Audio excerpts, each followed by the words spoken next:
Hey guys, what's up? Welcome back to Toon Duelists. My name is Prototype and today I got a Black Luster Soldier deck profile for you guys. Guys, this is a blind going second deck. Let's see what this deck can do and what we're playing in here.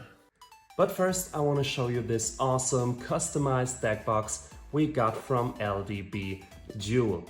I've been really looking for a long time for a customizable deck box, and this is by far the best I've seen. I mean, look at the quality of this print.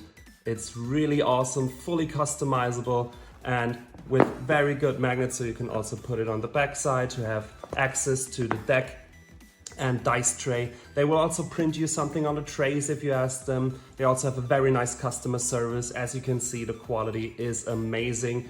Also inside, very soft inlay, so your deck will be safe. You have plenty of space for your deck, side deck, and more, and the dices fit perfectly in this tray. So you should definitely check out their store with the link in the description, ldbduel.com. And thanks a lot, LUSTER, for this awesome deck box again. But let's get back to the video.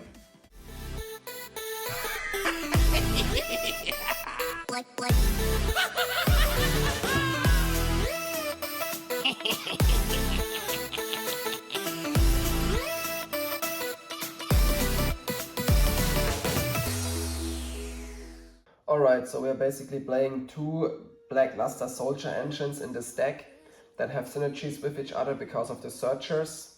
So the first engine we are looking at here right now, it's the legendary Swordsman engine. That's the smaller engine. So basically how it works is, instead of your draw phase, you can reveal this card and then add Advanced Ritual to your hand, and then use Advanced Ritual, summon out the legendary Swordsman by sending Blue Eyes White Dragon from your deck to the graveyard, and then Swordsman gains the effect when it's summoned with a normal monster's material.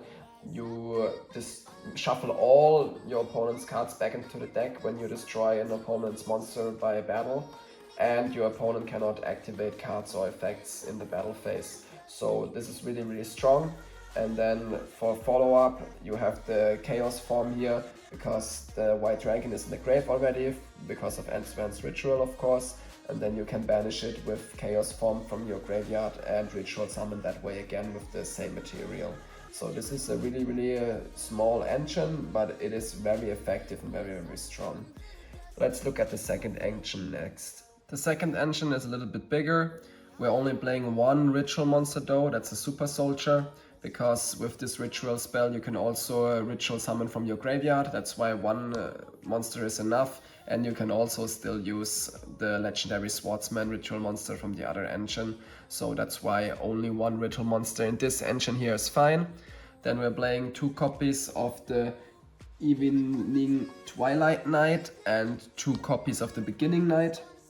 Then of course two copies of the Super Soldier Synthesis, the ritual spell. Then one copy of Rhoda to search this one or this one. Then two copies of the Black Luster Soldier Envoy of the Beginning, and one copy of the Chaos Imperator Dragon. So basically how this works is you're using the Super Soldier Synthesis and use this one from your hand and this one from your deck, or the other way around, depending on which one you drew into or which one you searched with Rhoda. And then you summon a Super Soldier from your graveyard or from your hand, doesn't really matter.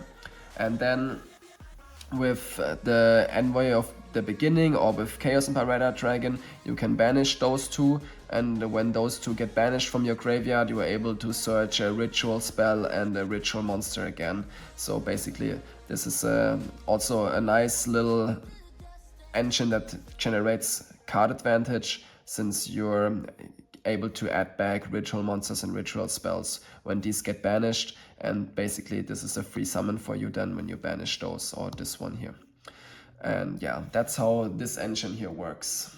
Next up we have the searchers. We're playing 3 copies of Gateway to Chaos and 1 copy of Terraforming.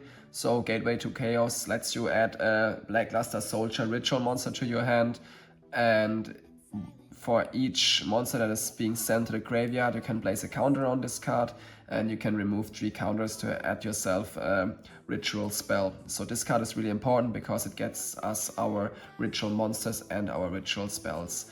That's why we play 3 copies and also 1 copy of Terraforming, because we do want to see this card as often as possible. Then we are also playing 3 copies of Manchu. Manchu, pretty self-explanatory, searches you either a ritual spell or a ritual monster, so also mandatory for our deck to get our engine as consistent as possible. Then we have 3 copies of Trade-In. Trade-In lets you discard a level 8 monster and draw 2 cards, so basically we can unbrick our hands with this card and have some draw power. And we are playing a lot of level 8 monsters in this deck, so this card works perfectly in here and is mandatory. And then we have 1 copy of Called by the Grave, basically just to block hand traps. To round the 40 card main deck up, we're playing a total of 12 board breakers, 3 copies of Lava Golem, very nice board breaker, and also we only have Manchu in our deck as a normal summon, so basically we don't need our normal summon.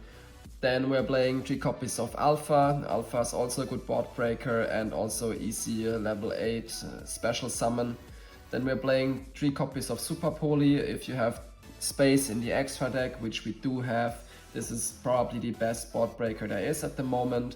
Maybe other than, I don't know, Forbidden Droplet, but Super Poly is really strong if you have the space in the extra deck for it. And then we're playing 3 copies of Dark Ruler No More. I mean, with Dark Ruler No More, you're not able to OTK your opponent anymore since you don't deal damage, but to recover from a full board wipe after the legendary Swordsman shuffles all the cards he has on his field back into the deck, it is really tough for them to come back from that. So we can